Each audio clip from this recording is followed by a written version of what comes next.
L'objectif que je m'assigne lorsque je transmets quelque chose, c'est de me pencher sur les sujets abordés en séance par les patients davantage que sur les patients eux-mêmes. Pour une part, les sujets en question sont évidemment de l'ordre de la vie singulière de chaque individu. Ils sont un peu comme ces cailloux sur lesquels nous butons un jour, qui font à peine trébucher certains d'entre nous là où ils en font s'écrouler d'autres. De ces obstacles apparemment infranchissables, pour le dépassement desquels certains inventent les solutions les plus audacieuses, là où d'autres demeurent persuadés de l'impossibilité de les surmonter. Seulement, pour une part bien plus importante, les sujets évoqués au fil des séances appartiennent au quotidien de notre société, de notre culture, et ont un impact souvent dévastateur à court et à long terme sur la vie des patients.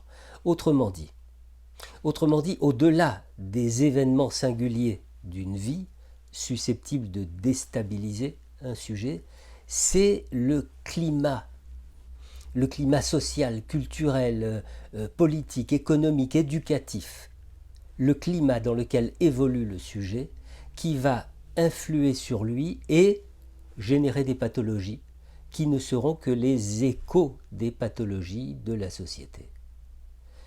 Il me paraît donc important qu'un analyste, et par extension n'importe quel praticien du champ de la santé et de la relation d'aide, soit en mesure de voir au-delà de la plainte première du patient. C'est-à-dire qu'il ne s'attache pas seulement à l'intimité entre un événement de la vie et ses conséquences sur le sujet, mais qu'il s'aperçoive que l'événement en question n'aurait certainement pas eu le même impact si le sujet ne vivait pas littéralement dans un bain permissif des conséquences pathologiques dont il souffre. Exemple, je pense au 11 septembre 2001. Comme des millions de gens, je suppose, je me souviens parfaitement du lieu où je me trouvais, de ce que je faisais à cet instant précis, de l'appel téléphonique me disant d'allumer la télévision, et bien sûr de la façon dont l'événement est venu hanter les séances des patients pendant plusieurs semaines, voire plusieurs mois.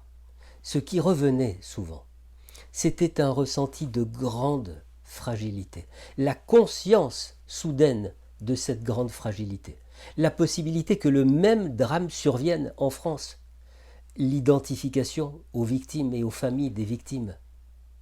Il me semble que c'est après cet événement que les grandes problématiques sociétales ont commencé à imposer leur empreinte de plus en plus profonde sur le contenu des séances.